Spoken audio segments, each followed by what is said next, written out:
మీరు బోరగా ఉండి ఏడింతల అభిషేకముతో నింపి నాలో నుంచి మందరితో మీరు మాట్లాడి మమ్మల్ని దీవించి మా గృహాలకి పంపించమని నజరేయుడైన యేసు నామమున ప్రార్థిస్తున్నాను తండ్రి. ఆమేన్. హల్లెలూయా. ప్రప్రథముగా తండ్రి దేవునికి కుమారుడైన యేసుక్రీస్తు ప్రభువారికి స్తుతులు స్తోత్రాలు చెల్లిస్తూ కూడి వచ్చిన మీ అందరికి కూడా ప్రభువైన యేసుక్రీస్తు పేరట శుభములు పలుకుతూ ఉన్నాను. హల్లెలూయా.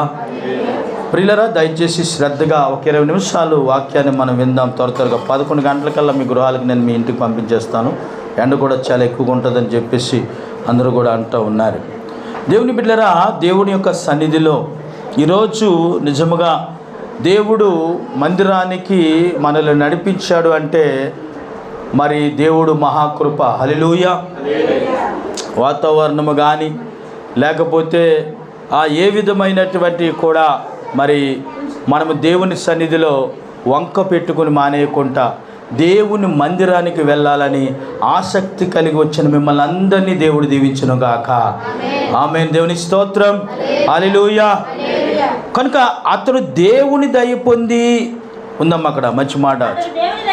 యాకోబు యొక్క దేవుని నివాస స్థలము కట్టకోరెను. చూసారా, ఒక మందిరము కట్టాలన్నా, ఒక గృహము కట్టాలన్నా, ఒక కుటుంబము కట్టాలన్నా, ఒక కాపురము కట్టబడాలన్నా, ఒక వివాహమైనటువంటి వారు గర్భము దాల్చాలన్నా, ఇవన్నీ కూడా దేవుని బిడ్డరా దేవుని చేతిలో ఉన్నాయి. హల్లెలూయా.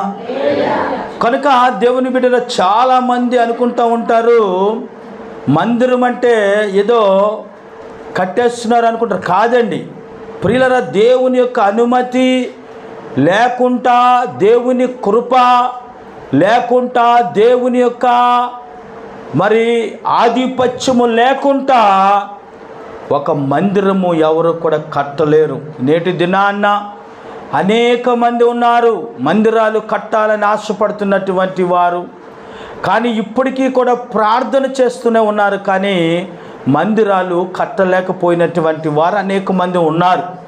దేవుని బిడ్డలారా, దేవుని యొక్క ప్రణాళిక దావీదు భక్తుడు కూడా కట్టాలని అనుకున్నాడు, కానీ కట్టలేకపోయాడు. ఎందుకంటే దేవుని ఉద్దేశములు, దేవుని నివాస స్థలము కట్టాలి అంటే దేవుని బిడ్డలారా అది చాలా కష్టకరమైనటువంటిది.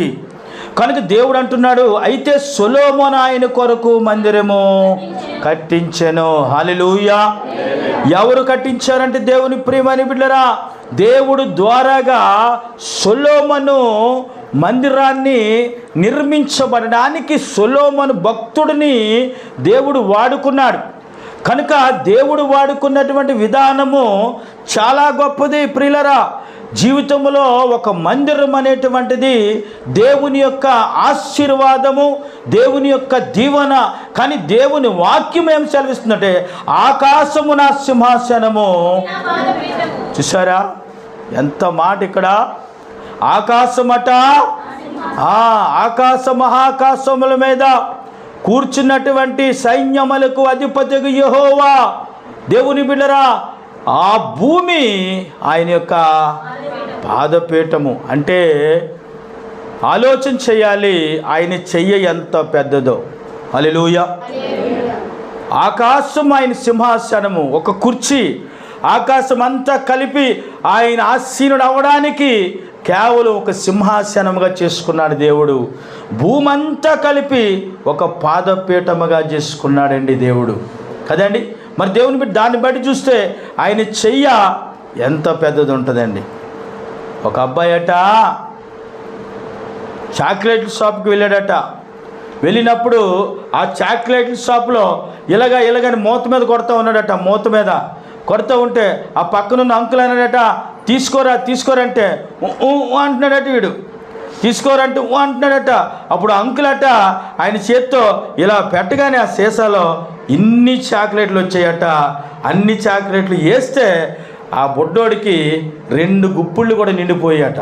హల్లెలూయా. వాళ్ళ మమ్మీ అడిగిందంట, ఏమిరా నువ్వు చాక్లెట్ తీసుకోమన్నప్పుడు తీసుకోవాలి కదా అంటే, మమ్మీ నేను తీసుకున్నాను అనుకో 1-2 వస్తాయి, అదే అంకుల్ ఇచ్చాడు అనుకో పెద్ద చేయి కాబట్టి నా దోశలు నిండిపోగా ఇంకా కిందన పడిపోయానట. దేవునికి స్తోత్రం. కనుక దేవుని బిడ్డరా, మనం ఎంత కష్టపడినా ఎంత ప్రయత్నము చేసినా దేవుడిచ్చేటువంటి ఆశీర్వాదము ఎలా ఉంటుందంటే, నీ చేతులు నింపబడునుగాక. ఆమేన్, హల్లెలూయా. కనుక దేవుని మనం ఎప్పుడు కూడా ఆలోచించాలి. అదే ఏంటి అంటే, ఆకాశం నా దేవుడు సింహాసనం అన్నాడు కదా, భూమి ఆయన పాదపెట్టమన్నాడు కదా, అయితే ఆయన చెయ్యి ఎంత పెద్దది ఉంటుంది అని మనము ఆలోచించేయాలి. దేవుని మన చేయలాంటి చేయగా దేవుడిది, మన చేయలాంటి చెయ్యా. మన చెయ్యి చూడండి, కూరలో చేయడితే కూర పాసిపోద్ది, అన్నంలో చేయడితే అన్నం పాడైపోద్ది. కనుక దేవుని బిడ్డ, దేవుడి యొక్క చెయ్య విలువైనటువంటి ప్రశస్తమైనటువంటి ఆశీర్వాదమైనటువంటి చెయ్య. దేవునికి స్తోత్రం. కనుక ఆయన చెయ్యండి ఒక్కసారి మన జీవితంలో తోడొస్తే ఇంకా నీకు తిరిగి లేదు. హల్లెలూయా చెప్పు. కనుక ప్రభు అన్నాడు, మీరు నా కొరకు ఎలాంటి మందిరము కట్టుదురు, నా విశ్రాంతి స్థలం ఏది. చూసారా, ఎలాంటి మందిరం. దేవుని బిడ్డరా, ఎంత మందిరం కట్టినా సరే ఈ భూమి మీద, ఎన్ని కోట్లు కష్టపడి కట్టినా దేవునికి తృప్తిపరచలేం. కేవలము మనము ఆరాధించుకోవడానికి తప్పించి, హల్లెలూయా చెప్పండి, ఆరాధించడానికి, దేవుణ్ణి గణపరచడానికి, దేవుని ప్రియమని బిడ్డరా. అందుకే యేసు అన్నాడు, మీరే నా మందిరాలని చెప్పాడు. ఏమన్నాడమ్మా? మీరేనా మందిరాలు, మీ హృదయమే నా ఆలయం అన్నాడు. కనుక ప్రియులరా, దేవుడు, నేనైతే నిజం చెప్తాను, మన హృదయంలో ఉంటాడు, మన మనస్సులో ఉంటాడు ప్రభు. ప్రియులరా, మన హృదయమునే ఆయన ఆలయముగా మార్చేసుకున్నాడంటే ఆయనకి ఇలాంటి మందిరాలు ఏమాత్రం కూడా కాదండి, సరిపోవండి ఇలాంటి మందిరాలు. ఎంత పెద్ద మందిరము కట్టినప్పటికి కూడా దేవుని బిడ్డరా అంటున్నాడు, ఇవన్నీ కూడా నా హస్తకృత్యములు కావా, ఇవన్నీ కూడా కేవలము చేసినటువంటి పనులు అంతే తప్పించి ఏమాత్రము కూడా ఒక పెద్ద అధికారిని సాటిస్ఫై చేయాలనుకోండి, ఎలా సాటిస్ఫై చేస్తారని చెప్పండి. ఏం పట్టుకెళ్ళాలి సాటిస్ఫై? ఎందుకంటే వాళ్ళ దగ్గర అన్నీ ఉంటాయి, అవునా కదా.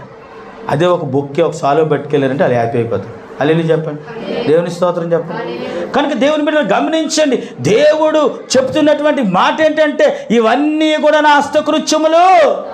ఎందుకు ఆ మాట చెప్పాడంటే, దేవుడు ఆజ్ఞ లేకుండా యెహోవా ఇల్లు కట్టించిన ఎడలా దాన్ని కట్టే వాళ్ళు ప్రయాస వ్యర్థమే. దేవుని బిడ్డలరా, కనుక ఆయన కట్టించాలని అనుకున్నప్పుడు ఆయన కట్టించే విధానములు అవి చాలా గొప్పగా ఉంటాయంటండి, అవి చాలా గొప్పగా ఉంటాయి. కనుక బైబిల్ చెప్తుంది, మొదటి తెస్సలోనికీయులకు రాసిన పత్రిక 1వ అధ్యాయము 7వ వచనం చదవం.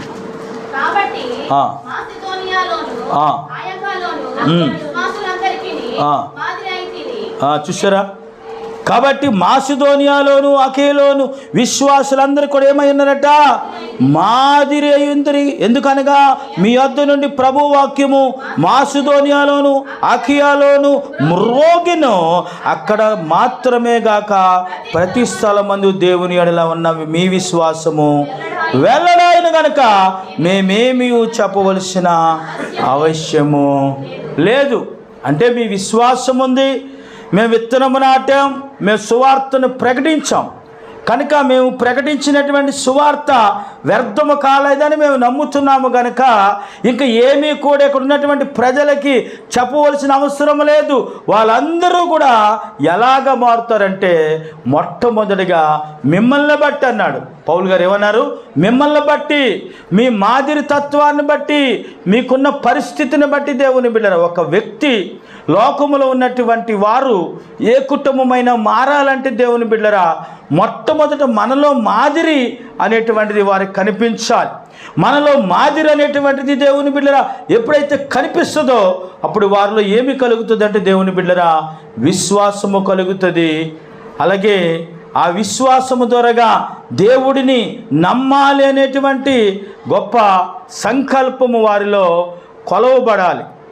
కనుక ఈ యొక్క దుర్దినాల్లో ఒక కుటుంబం రక్షింపబడాలన్నా, ఒకరు దేవుని సన్నిధికి రావాలన్నా, దేవుని ఎడల విశ్వాసం ఉంచాలన్నా మాదిరికరంగా ఉండాలని చెప్పి అపోస్తలుడైన పౌలు గారు మరి మాట్లాడుతున్నారు. తిమోతికి రాసిన పత్రిక 4వ అధ్యాయము 12వ వచనాన్ని కూడా మనం మొదటి తిమోతి రాసిన పత్రిక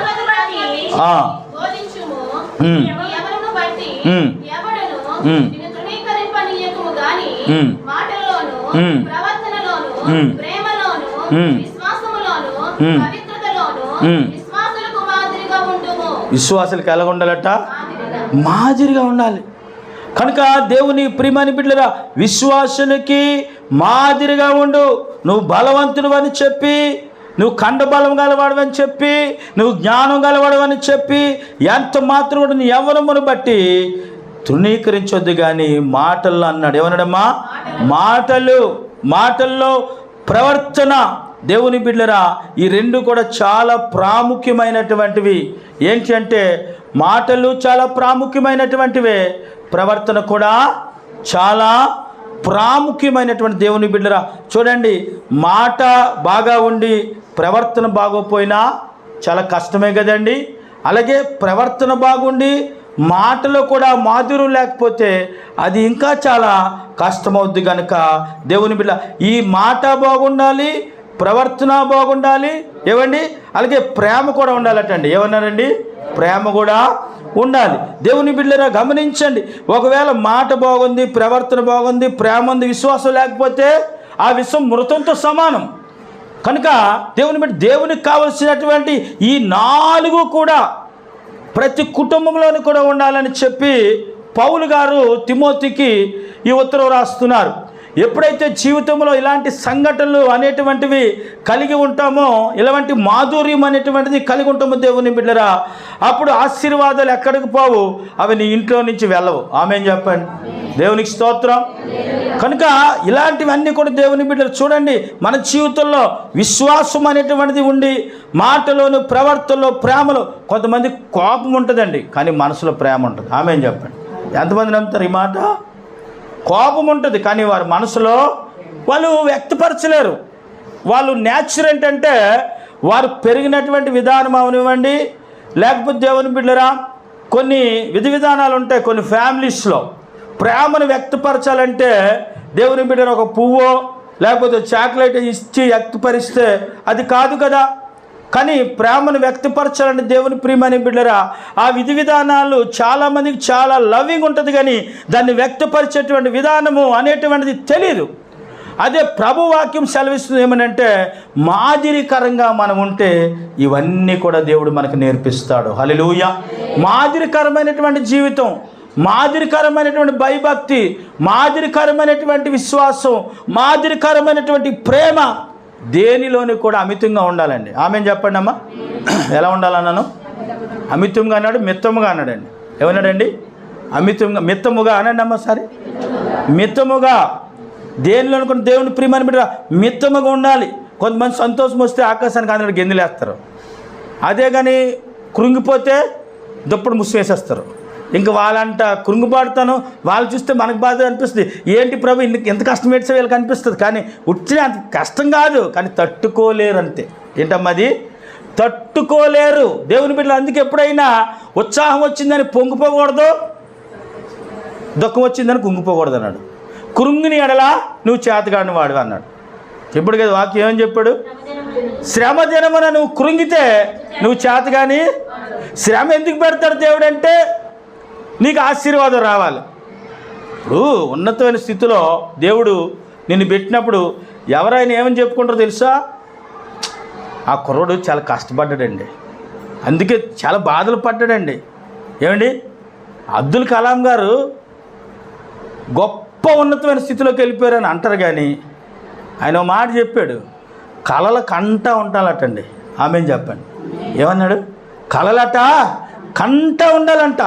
కలలు కంటూ ఉండాలి. ఆ కలలే ఒకరోజు మన జీవితాన్ని ఉన్నతమైన స్థితిలో నిలబెడతాయి. దేవునికి స్తోత్రం. ఏమండి, మరి ఆయన సాక్ష్యం మనం చూసినట్లయితే దీపం బుడ్డెట్టుకుని చదివాడండి. ఈరోజు చూడండి, లైట్లు ఉన్నాయి, ఏసీలు ఉన్నాయి, ఫ్యాన్లు ఉన్నాయి, పిల్లలు సెల్ ఫోన్ పెట్టుకొని చదువుతున్నారండి. ఎందుకంటే దేవుని ప్రియమైన బిడ్డ, అప్పుడు పరిస్థితి ఏంటంటే చదువుంటేనే ప్రయోజకులు అవుతారు. అప్పుడు పరిస్థితి ఏంటంటే చదువుంటే ఉన్నతమైన స్థితిలోనికి వెళ్తారు. అమ్మో, మా అమ్మ నాన్న పావలా బేడ సంపాదిస్తున్నారు కనుక దీపం బుడ్డెట్టుకుని చదవాలి. తెలుసండి, అబ్దుల్ కలాం గారు వాళ్ళ అమ్మగారు చపాతీలు చేసి ఉట్టు మీద పెట్టేవారట. కమ్మలింట్లో ఎక్కడండి, ఉట్టు మీద పెడితేనట ఏంటి ఆ పిల్లి కానీ లేకపోతే ఏదైనా బట్టికెళ్ళిపోతే ఉట్టు మీద పెట్టేవారట, కొండ మీద.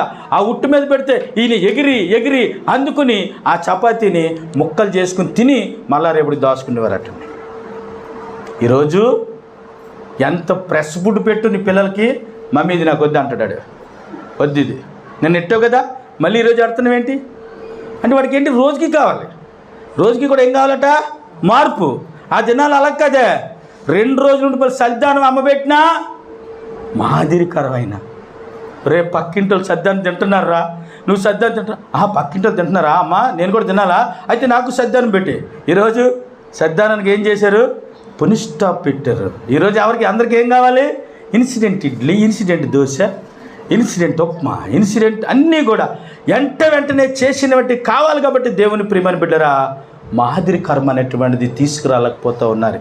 మాదిరికరం అనేటువంటిది మనల్ని బట్టి దేవుని ప్రియమైన బిడ్డరా పిల్లలకు వస్తుంది. పిల్లల బట్టి ఎవరైనా నేర్చుకున్నటువంటి వారు, నేర్చుకోవాలనేటువంటి వారు ప్రవర్తనలో కూడా, పవిత్రతలో, ప్రవర్తనలో, మాటల్లో, ప్రేమలో కూడా, అన్ని విధాలకు కూడా దేవుని ప్రియమైన బిడ్డరా అలాంటి నైపుణ్యత అనేటువంటి నేటి దినాన్న ఎందుకు అందించలేకపోతున్నామంటే, మొట్టమొదటిగా మనలో మాదిరికరం అనేటువంటిది ఉండటం లేదు.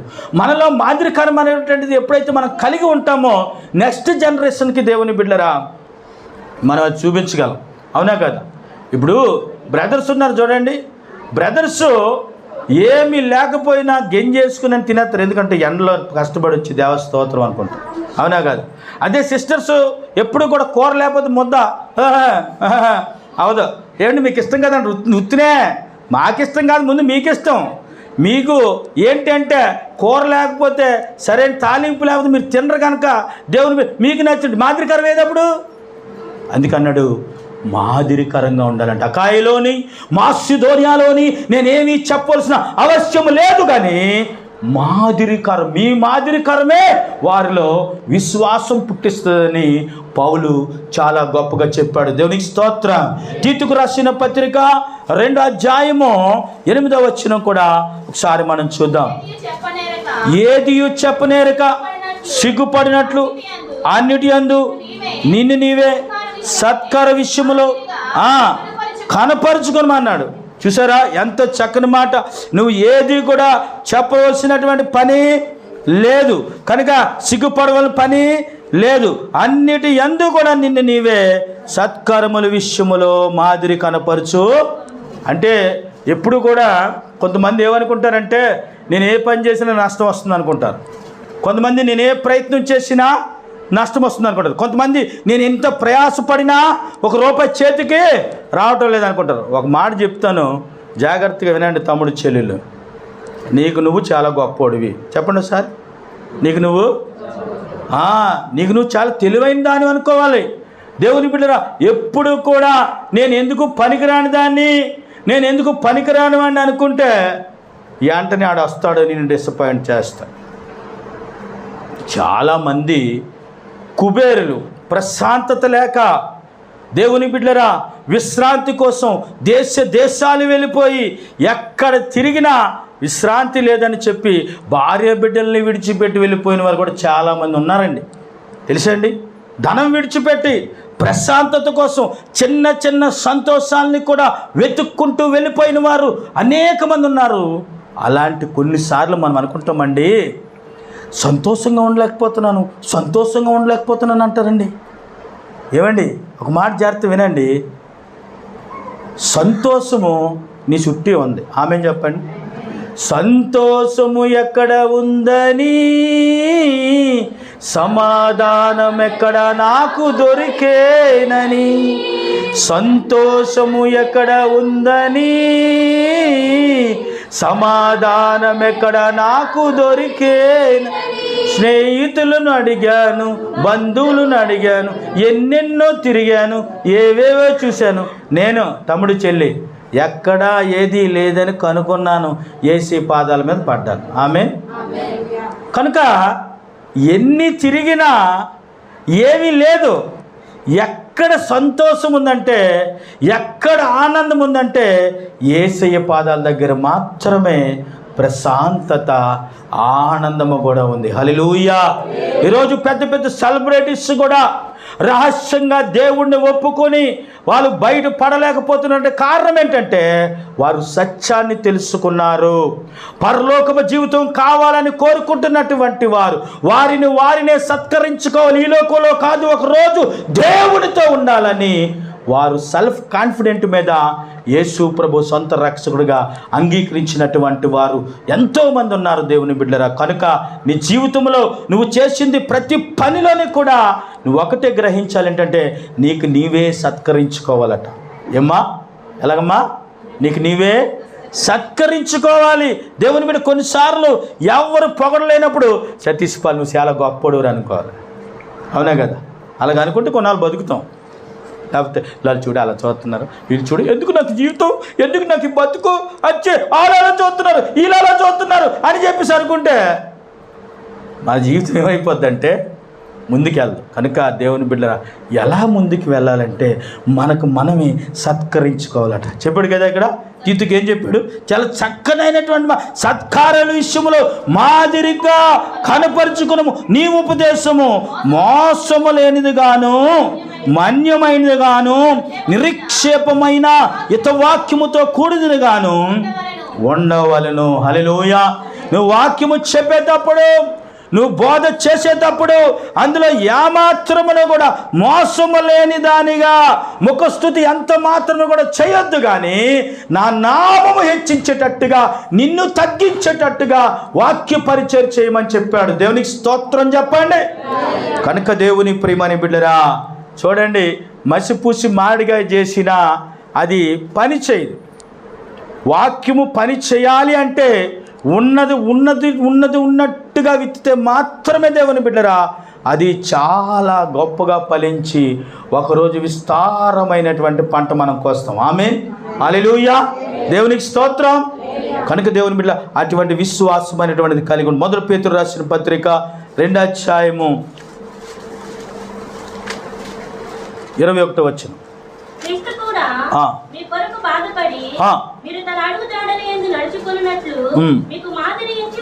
చూసారా? క్రీస్తు కూడా అంటే ఎవరు? యేసు ప్రభు. యేసు క్రీస్తు కూడా మీ కొరకు ఏం పడ్డాడు అంటే మనందరి కొరకు కాదు, సర్వమానవాళ్ళ కొరకు కూడా ఆయన బాధపడ్డాడు. అయితే దేవుని బిడ్డలారా గమనించండి, క్రీస్తు కూడా మీ కొరకు బాధపడి అని ఉంది బైబిల్లో. యేసు ప్రభు బాధపడకుండా ఏ పనైనా జరిగిందండి? ఎంత బాధపడ్డాడండి? ఏమండి? చాలా కృంగిపోయాడు, చాలా బాధపడ్డాడు. దేవుని బిడ్డలారా గమనించండి, యేసు ప్రభు కలిగినటువంటి బాధ ఈరోజు మనకు లేదు. యేసు ప్రభు ముఖం మీద ఉమ్మేశారు. ఈరోజు నీ మీద ఉమ్మేస్తూ నువ్వు ఊరుకుంటావా? తమ్ముడు చెల్లి ఊరుకో. యేసు ప్రభు వారిని పిడిగుద్దులు గుద్దారు. యేసు ప్రభు ఏం చేశారు? ఊరుకున్నారు కదా. నువ్వు యూదుల రాజు అట అన్నారు, కానీ యేసు ప్రభు నువ్వన్నట్టు అన్నాడు, కానీ అంతకుమించి ఇంకో మాట అనలేదు. ఈరోజు మనుషులందరూ చెప్తూ ఉంటారు చాలా బాధలు ఉన్నామంటారేటండి బాబు. అంతకన్నా బాధలు నా యేసు పడ్డాడు ఇక్కడ. అంతకన్నా బాధలు, అంతకన్నా కష్టాలు వ్యక్తిగతంగా దేవుని బిడ్డరా మానసికంగా నా యేసుని హింసించారు. అందుకే యేసుని జ్ఞాపకం చేసుకుంటే నీ బాధలు ఏవి కూడా పెద్ద కాదు. ఆమేన్. చిన్నవి. యేసయ్య నీ కృప తలంచగానే నా శ్రమలుగా అనిపించలేదే. నీవు నాకిచ్చే ఆ మహిమ ఎదుట ఇవి ఎన్నదగినవి కావే. నీవు నాకిచ్చే ఆ మహిమ ఎదుట ఇవి ఎన్నదగినవి కావే. హల్లెలూయా. ఆయనిచ్చే మహిమ ఎదుట, ఆయనిచ్చే ఆశీర్వాదం ఎదుట, ఆయనిచ్చే దేవుని ఎదుట దేవుని బిడ్డరా ఇవన్నీ కూడా ఏమాత్రము కూడా కాదు. దేవుడు మీరు తన అడుగు జాడలందు నడుచుకున్నట్లు మీకు మాదిరి ఉంచి పోయెను. తనలో నడవాలని, తనలో ముందుకు సాగాలని దేవుని ప్రియమైన బిడ్డరా మాదిరి ఉంచి వెళ్ళిపోయాడు యేసు ప్రభువారు. అలాంటి మాదిరికరమైన జీవితాన్ని ఈరోజు మనము అవలంబిస్తూ ఉన్నామా? ఫలిస్తూ ఉన్నామా? ఓపికతో ఉన్నామా? దేవుని ప్రియమైన బిడ్డరా గమనించండి. అవలంబించాలి, ఫలించాలి అంటే ఓపిక ఉండాలి. కనుక మాదిరికరం తల్లిదండ్రులు కొన్ని మాటలు చెప్తారు పిల్లలకి. ఏం చెప్తారంటే, నేను ఎన్నో కష్టాలు పడ్డాను నా జీవితంలో, అలాంటి కష్టాలు నువ్వు పడకూడదు బాబు, గ్రహించుకో. ఎవరు ఏంటనేది నేను చెప్పను, కానీ ఎదిగే కొలిది కూడా నీకు తెలుస్తుందని పిల్లలకు చిన్నప్పటి నుంచి కూడా టెస్ట్ మని ఇస్తూ ఉంటారు.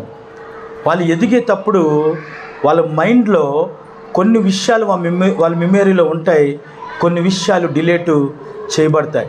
ఏవైతే వాళ్ళ విషయంలో వాళ్ళ మెమరీలో ఉంటాయో అవి తలంచుకొని వాళ్ళు ఎదిగే కొలిది కూడా వాళ్ళ అమ్మగారు వాళ్ళ నాన్నగారు మాటలను బట్టి వాళ్ళు నడవడానికి ఇష్టపడతారు. హల్లెలూయా. కనుక అలాంటిది దేవుడు మన కొరకు ఒక మాదిరి ఉంచి వెళ్ళిపోయాడు యేసు ప్రభువారు. దేవుని బిడ్డలు చూడండి, ఆయన అడుగుజాడల్లో నడుచుకున్నట్లు అన్నాడు. ఈరోజు గమనించినట్లయితే క్రీస్తుని నమ్మి, క్రీస్తు విశ్వాసములో ఉండి, క్రీస్తుకి మాదిరికరమైనటువంటి జీవితం అనేటువంటిది మనం ఎప్పుడైతే అవలంబించుకొని ముందుకు వెళతామో నీ అడుగు కన్నా యేసు అడుగు ముందు వేస్తాడు. సత్యమండిదండి. ఒక ఆయన సువార్త ప్రకటిస్తున్నాడు, ముళ్ళగచ్చల్లో నుంచి వెళ్ళాలి. అయితే అందరూ పరిగెట్టి వెళ్ళిపోయారు, కానీ ఈయనకు మాత్రం అంతా కూడా ముళ్ళగచ్చల్లో నుంచి వెళ్ళాలంటే కాళ్ళకి ఏమైపోతుందో, రక్తం కారిపోతుందేమో. వాళ్ళ కూతురు ఏడుస్తుంది, వాళ్ళ కుమార్తె, ఎలాగ వెళ్ళాలి డాడీ, ఎలాగ వెళ్ళాలి డాడీ అని ఏడుస్తుంది. ఆ కుమార్తెకి చెప్పాడు ఆయన, ఏమని తెలుసా పాస్టర్ గారు, అమ్మా నువ్వు కళ్ళు మూసుకో, దేవుడు మనకు తోడై ఉన్నాడు, మనకంట ఆయన అడుగులు వేస్తూ ఉంటాడని చెప్పి దేవుని బిడ్డరా మరి వెళ్ళేసరికి యువతల నుంచి అవతలకి ఇంచుమించుగా చాలా పర్లంగు దూరం వెళ్ళాలి. ఆయన కుమార్తెని భుజం మీద ఎక్కించుకొని మోసుకు వెళ్ళిపోతే అవతలకి వెళ్ళి చూసేసరికి ఈయన కాలుకి కనీసం బురద అంటలేదు, ఒక ముళ్ళు కూడా గుచ్చుకోలేదు. దేవుని బిడ్డరా కూతుర్ని ఈయన మోస్తే వీళ్ళిద్దరిని కలిపిన యేసయ్య మోసాడు. గట్టిగా చప్పట్లు కూడా దేవుని మహిమపడతాం. హల్లెలూయా. కనుక మన అడుగు జాడల యందు దేవుని ప్రియమైన బిడ్డరా ఆయన అడుగులు ఎప్పుడు కూడా ఉంటాయండి. ఒక మంచి పని చేసినప్పుడు ఆ మంచి పనిలో ఆయన అడుగులు మనకి ఇస్తూ ఉంటాడు. ఆయన మనతో కూడా ఉంటాడు. ఆ నొప్పి కానీ ఆ బాధ కానీ నీ తగలకుంటా దేవుడు నిన్ను, అందుకే నీ పాదములకు రాయి తగలకుంటా యెహోవా నిన్ను కాపాడెను. హల్లెలూయా. చూసారా దేవుని బిడ్డరా, అందుకే అడుగు జాడలంది. ఆయన ఏ పాపము కూడా చెయ్యలేదు, ఆయన నోట ఏ కపటము కూడా, ఏ పాపము లేదు ఆయన దగ్గర. పాపము ఉందని నిరూపించాలని ప్రయత్నం చేశారండి. తెలుసండి, యేసు ప్రభువు ప్రార్థన చేసుకుంటున్నప్పుడు అనేకమైన విషయాలు ఆయన శోధించారు, కానీ ఆయన యందు ఏ పాపము కూడా కనపడలేదు, ఏ కపటము కూడా ఆయన నోట లేదు. దేవుని బిడ్డ చూడండి, ఆయన దూషింపబడి బదులు దూషింపబడ్డాడు కానండి. మరి ఎందుకు నీకు ప్రేమ ఉండదు? నువ్వు ప్రేమించాలా? దేవుని బిడ్డరా ఒక మాట అన్న పడు, నష్టం లేదు. పడ్డవాడు ఎప్పుడు చెడ్డవాడు కాదు కదా. ప్రియులు గమనించండి, జీవితంలో ఎప్పుడైనా సరే మనల్ని ప్రేమించలేదు, నన్ను ప్రేమించలేదు అంటావు, కానీ నువ్వు ఎవరినైనా ప్రేమిస్తున్నావా? ముందు నువ్వు ప్రేమించడం నేర్చుకో. నీ వారిని కానీ, నీ ఇంటి వారిని కానీ, నీ ఎరుగు పొరుగు వారిని కానీ, రక్త సంబంధి కానీ, నీ అత్తమామలు కానీ నువ్వు ప్రేమించడం నేర్చుకుంటే వాళ్ళ దగ్గర నుంచి నువ్వు ఎక్స్పెక్ట్ చేసింది కూడా నువ్వు పొందుకోగలవు. హల్లెలూయా. దేవుని బిడ్డ గమనించండి, ముందు మొట్టమొదట నీలో విత్తనం విత్తేటువంటి నువ్వే విత్తుతున్నావు అదే కోస్తున్నావు. నువ్వు అసూయ ఉందా, అసూయ కోస్తావు. కోపం ఉందా, కోపం వస్తుంది. దేవుని దేశం ఉందా, దేశమే. నా యేసుకి అవన్నీ లేవు. నా యేసయ్య నీలాంటి వాడు కాదైనా పరిశుద్ధుడు, నీతిమంతుడు, నమ్మదగిన వాడు. అలాంటి దేవుణ్ణి నమ్మి విశ్వసించి అవన్నీ నువ్వు పెట్టుకుంటే ఏం ప్రయోజనం? అవన్నీ కూడా తీసివేయాలి. దేవుని బిడ్డరా, ఎప్పుడైతే అలాంటివన్నీ కూడా తీసివేస్తావో అప్పుడు నువ్వు దేవుని బిడ్డగా దేవుణ్ణి అంగీకరిస్తాడు. ప్రియుల, మొట్టమొదటి మనం ఏం చేస్తున్నాం, మనకి ఇది ఎదురవుతుంది, ఎందుకు వస్తుంది, దేని నిమిత్తం వస్తుందని మనం ఎప్పుడైనా ఆలోచిస్తామండి? ప్రియులరా, అందుకే యేసుప్రభు చెప్పాడు, నిన్ను వాళ్ళని నీ పొరుగువాడిని, నేను నీ భర్తని, నీ అత్తమామల్ని, నీ రక్త సంబంధాన్ని, నీ ఆడపడుచుని నువ్వు ప్రేమించు. అప్పుడు నీ భర్త నిన్ను ఎంతగా ప్రేమిస్తాడు చూడు. దేవుని స్తోత్రం చెప్పండి. భార్యని ప్రేమించు, భార్యని బద్దుడు అయి ఉండు. యేసు ప్రభు ఏమాత్రమైనా చూసారా, ఆ దోషింపబడి కూడా దేశింపబడి కూడా ఒక మాట అన్నాడు యేసయ్య? అనలేదు. ఎందుకు అనలేదంటే పని జరగాలి. ఆయన ఎందుకు వచ్చాడో ఆ పని జరగాలంటే మౌనంగా ఉండాలి, కొన్నిసార్లు మౌనంగా ఉండాలి. ఆమేన్ చెప్పండి. హల్లెలూయా, దేవుని స్తోత్రం. కనుక దేవుని ప్రేమని బిడ్డరా, అందరూ ప్రేమించాలంటారు, కానీ మనలో ప్రేమ లేకపోతే నిన్ను ఎవరు కూడా ప్రేమించరు. జాగ్రత్త. వాళ్ళు ప్రేమించాలి, వీళ్ళు ప్రేమించాలి. ఎవరు ప్రేమించకపోతే నీకు నష్టమా? ఎవరైనా ప్రేమించకపోతే నీకు నష్టమా? ముందు నువ్వు దేవుని ప్రేమించు. దేవుని ప్రేమిస్తే దేవుని ప్రేమ బిడ్డలా అందరినీ ప్రేమించే మనసు నీకు కలుగును గాక. దేవునికి స్తోత్రం. కనుక ఈ కోపాలు తాపాలు దేవుని ప్రేమని బిడ్డరా, ఎందుకనగా నరుని కోపము దేవుని నీతిని నెరవేర్చు. యాకోబు రాసిన పత్రిక 1వ అధ్యాయము ఒకసారి మనం 20వ వచనంలోకి వద్దాం. దేవుని బిడ్డ అక్కడ ఉంది. ఎందుకనగా నరుని కోపము దేవుని నీతిని ఎంత మాత్రమును కూడా నెరవేర్చదు.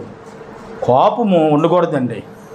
దయచేసి దేవుని ప్రియమని బిడ్డరా, క్షణపాటి కోపమే ప్రాణహాని, క్షణపాటి కోపమే మట్టిలోనికి తీసుకెళ్ళిపోతుంది, క్షణపాటి కోపమే ఆశీర్వాదం అనేటువంటిది లేకుండా చేస్తుంది, క్షణపాటి ఉద్రేకము అట్టడుగులోనికి తీసుకెళ్ళిపోతూ ఉంది. కనుక దేవుని నీతి నెరవేర్చబడాలి, దేవుని రాజ్యంలోనికి చోటు ఉండగలగాలి, భూమి మీద దేవుని బిడ్డగా నువ్వు వెలుగు అందాలి. దేవునికి స్తోత్రం. హల్లెలూయా. కనుక దేవుని ప్రియమని బిడ్డరా, ఎప్పుడు కూడా కోపం అనేటువంటిది ఎంత మాత్రం కూడా, అందుకే అంటున్నాడు ఏమనంటే, కల్మషము విర్రవీగుచున్న దుష్టత్వము మాని లోపల నాటబడి మీ ఆత్మలను రక్షించిన సర్వశక్తి గల వాక్యము సాత్వికంతో అంగీకరించుడి. హల్లెలూయా. వాక్యం వినేటప్పుడు సమాధానంతో వాక్యాన్ని తీసుకోవాలండి. ఎలా తీసుకోవాలండి? దేవుడు నా కోసమే, నీకే చెప్తాను, నాకేం పని లేదు, అందరి కోసము అని అనుకోవాలి. ఆమేన్ చెప్పండి. దేవునికి స్తోత్రం చెప్పండి. కనుక దేవుని ప్రియమని బిడ్డరా, ఈ విర్రవీగుతనము, ఈ కల్మషము, ఈ దుష్టత్వము లోపల నాటబడి వాక్యాన్ని తీసుకోలేకపోతున్నారు నేటి దినాన క్రైస్తవ బిడ్డలో. అందుకే ఎదగలేకపోతున్నారు. వాక్యాన్ని ఎప్పుడైతే ఈ మూడు కూడా పక్కన పెట్టేసి వాక్యాన్ని తీసుకోవడం మొదలు పెడతారో అప్పుడు దేవుని బిడ్డరా, దేవుడు నీలో నివాసం ఉండడానికి ఇష్టపడతాడు. దేవునికి స్తోత్రం. హల్లెలూయా. కనుక దేవుని బిడ్డరా గమనించండి, చెప్పేవారుగా కాదు వినేవారుగా కూడా ఉండాలి.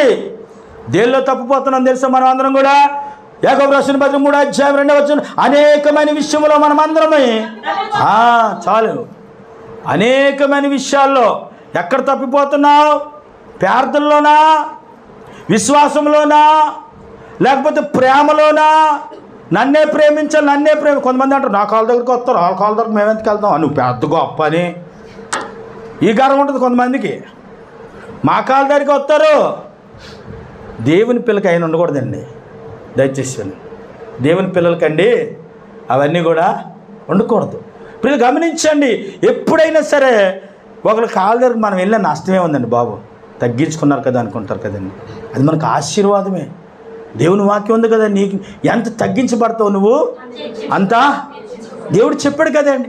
కనుక దేవుని ప్రియమని బిడ్డ అన్ని విషయముల్లో కూడా మనమందరమే కూడా తప్పిపోతున్నాడు. నేను కూడా తప్పిపోతున్నాం. మనం ఇది ప్రేమేది, ఆప్యాయతను పలకరింపేది. బాగున్నావా సిస్టర్ని ఎన్నాళ్ళయిందో మాట్లాడి, బాగున్నావా బ్రదర్ ప్రేజ్లాడని ప్రేజ్లాడి చెప్తే మొగ్గుని తిప్పుకుంటారు కొంతమంది. ఏ మొఖం అసలు నాకు తెలియదు, ఆ మొఖం చూస్తే మాకు లక్షలు వచ్చేస్తాయి, నాకేం అర్థం అవ్వదు, కోట్లు కానీ వచ్చేస్తాయా ఏమండి? పేజ్లాడి చెప్తే ఈసారి అందరూ ముసుగులు వేసుకుని ఇచ్చండి, ఒకరి మొక్కలు కనబడదు. అందుకే ఎప్పుడైనా ప్రైజ్ లార్డ్ సిస్టర్ అన్నాడే ప్రైజ్ లార్డ్ సిస్టర్ గారిని చెప్పాలండి. ఏమండి, చెప్తే మీ ఇద్దరి మధ్యలో దేవుడు ఉంటాడు. ఎక్కడ ఇద్దరు ముగ్గురు నా నామం ఎక్కువిస్తారు మధ్యలో ఉంటానని చెప్పాడు. కనుక ఏమండి, భార్య భర్తను ప్రేమించాలి, భర్త భార్యని తప్పిపోకూడదు. ఈ ప్రేమ దేవుడు ఏర్పాటు చేసినటువంటి వీళ్ళిద్దరిలో ఈ ప్రేమ ఉండండి. వాళ్ళిద్దరూ కలిపి దేవుణ్ణి ప్రేమించాలండి. ఆమేన్ చెప్పండి. వాళ్ళిద్దరు కలిపి దేవుని ప్రేమ. అలాగే కుటుంబాన్ని కూడా, ఒక వ్యవస్థ కుటుంబాన్ని కూడా ప్రేమించాలండి. ఏమండి, దేవుని బట్టి చూడండి, అలా ప్రేమించినప్పుడు ఆ కుటుంబం అండి దేవుని బండ మీద కట్టిన కుటుంబముగా, ఆశీర్వాదమైన కుటుంబముగా, దీవెనకరమైన కుటుంబముగా ఆశీర్వదించబడతారు. దేవునికి స్తోత్రం, హల్లెలూయా. కనుక దేవుని బిడ్డలారా, అలాంటి తప్పిపోయేవారముగా మనం ఉండకూడదు, కానీ దేవుని నీతిని నెరవేర్చేవారముగా మనము ఉండాలని చెప్పి దేవుడు మాట్లాడుతున్నాడు. కనుక దేవుని ప్రియమైన బిడ్డలారా, గమనించండి, మన జీవితాల్లో దేవుని నివాస స్థలముగా ఉందాం, దేవుని ఆలయాలుగా ఉందాం, దేవుని ఎడల విశ్వాసము కలిగి దేవుని ప్రియమైన బిడ్డలారా మనం ముందుకు సాగుదాం. అలాగ ఉన్నప్పుడు ఏమీ పట్టించుకోకూడదండి. గమనించండి, మీకు ఒక విషయం చెప్తాను, ఒక సీక్రెటు. ఎప్పుడూ కూడా మంచి విషయాలు తీసుకోండి, నచ్చలేనిది విడిచిపెట్టండి. ఎవరు చెప్పినా ఇవ్వండి, దయచేసి ఎవరు చెప్పినా అండి మంచిది తీసుకోవాలి. ఒక ఫ్రూట్ ఉందనుకోండి, మంచిది ఏం చేస్తారు, తీసుకుంటారు. అవునా కదండి? అది చెడు కొలెస్ట్రాల్ అనుకోండి, దాన్ని పక్కన పెట్టేస్తారు. ఎందుకంటే ఈరోజు బోళ్ళంత వైద్యము సైన్స్ అన్నీ పెరిగిపోయి కనుక ఏది ఎలాగని యూట్యూబ్ కొడితే అన్నీ వచ్చేస్తుంది. ఏది తినాలో ఏది మానేయాలి. యూట్యూబ్ కూరలు, యూట్యూబ్ టిఫిన్లు, యూట్యూబ్ అన్నాలు, యూట్యూబ్ ఏ వాహనం నడిపితే నీకు ఆరోగ్యానికి మంచిదని సైకిల్ అట. మరి అందరూ సైకిల్ కొనేసుకోవాలి. మనం కూడా అందరూ యూట్యూబ్ని ఫాలో అయిపోయి, అన్నీ యూట్యూబ్ కాదు, ఈ గ్రంథాన్ని ఫాలో అవ్వాలి. 600 కోట్లకు పైగా అమ్మడిపోయిన ఏకైక గ్రంథం ఏదైనా ఉందంటే అది పరిశుద్ధ గ్రంథం మాత్రమే. హల్లెలూయా. ఇంకే గ్రంథము కూడా లేదు. దేవుని బిడ్డలు చూడండి, ఎవరైతే కాదన్నారో, ఎవరైతే ముద్రించొద్దన్నారో అదే ఇంటి నుంచి ముద్రించడం మొదలుపెట్టారు. అదే ఇంటిలో బైబిల్ గ్రంథాలు మరి ముద్రించారు. ఇప్పుడు కూడా ముద్రిస్తూనే ఉన్నారు. వ్యతిరేకంగా ఉన్నవారిని దేవుడు వాడేసుకుంటాడు. ఆమేన్ చెప్పండి. ఏ సామ్రాజ్యంలో దేవుడు ఉండకూడదు అన్నాడు? రోమా సామ్రాజ్యము క్రైస్తవ సామ్రాజ్యంగా దేవుడు మార్చేస్తాడు. దేవుని బిడ్డలారా, ప్రతిదీ కూడా దేవునికి వ్యతిరేకం జరుగుతుందంటే దేవుడు అనుకూలంగా మార్చుకోగలడు. అది కేవలము యేసుక్రీస్తు నామములో జరుగును గాక. ఆమేన్, హల్లెలూయా. కనుక ప్రియమైన సహోదరి సహోదరులరా, దేవుని బిడ్డలారా, గమనించండి, మనమే దేవుని ఆలయాలు. కనుక మరి దేవుడు మందిరంలోని, లేకపోతే దేవుని పాదం ఎక్కడ ఉంటుంది, దేవుని ఆరాధించుకునే స్థలము దేవుడు మనకిచ్చాడు. కానీ అండి, మనం మందిరాలుగా మారపోతే ఎలాగండి? మందిరాలుగా మారుదాం, దేవుడు అడుగు జాడలు నడుద్దాం, క్రీస్తు ప్రేమని కనపరుద్దాం. క్రీస్తును మనం చూపించినప్పుడు అనేక మంది క్రీస్తు రాజ్యంలోకి నడిపించబడతారు. దేవుడి మాటలు దీవించును గాక. ప్రార్థన చేసుకుందాం. అందరూ కూడా తల వంచండి. మహాపరిశుద్ధమైన తండ్రి, గొప్ప దేవుడానికి స్తోత్రం. దేవా, ఏ కలముస్సమో, ఏ ద్వేషము, ఏ అసూయ మమ్మల్ని నాయన మీ నుండి వేరు చేయలేవు. ఒకవేళ ప్రభువా మేము ఎవరినైనా ప్రేమించలేకపోతున్నామేమో, ఎవరినైనా ప్రేమగా పలకరించలేకపోతున్నామేమోనయ్యా, ఎవరితో ప్రేమగా ప్రయోజనాలు చెప్పలేకపోతున్నామేమో, మమ్మల్ని ప్రేమించాలి, మా కాళ్ళ దగ్గరికి రావాలని మేము అనుకుంటున్నామేమో. అలా కాదని నువ్వు మాట్లాడేవయ్యా. నిజమైనదేవా, నువ్వు ప్రతి దానిలో తప్పిపోకుండా ఉండు, ప్రతి దానిలో వినయముగా ఉండు. ఈ కల్మసము, ఈ అసూయ యేసయ్యా నీకు లేవు. కానీ ఈ రోజున ఆయన మాటల ద్వారాగా, మనుషుల ద్వారాగా, ప్రవర్తన ద్వారాగా మాదిరికరంగా ఉండమన్నావు. అటువంటి మాదిరాలుగా మేము ఉంటే మందిరాలుగా మారుస్తావయ్యా. కృతజ్ఞతాస్తుతులు చెల్లిస్తున్నా. కనుక నా తండ్రి, ఇవన్నీ మీ హస్తకృత్యములే, ప్రతిదీ కూడా నువ్వు చేసిందే. కనుక నీ యందు దయ పొంది ఆనాడు జ్ఞాని అయిన సొలొమోను మందిరం కట్టించాడు. నాయనా, అది నీ చేతి పని అన్నావు, అయితే మేమే నీ మందిరాలు అని సెలవిచ్చావు. ప్రభువా, మరి ఈరోజు నీ మందిరాలుగా కట్టబడి మేమందరం కూడా అనేక మందికి ఆశీర్వాదకరంగా దీవెనకరంగా నడిపించుకోమని, ఈ మాటలు 30 దంతులు 60 దంతులు ఫలింపు చేయమని నజరేయుడైన యేసు నామమున ప్రార్థిస్తున్నాను తండ్రి. ఆమేన్.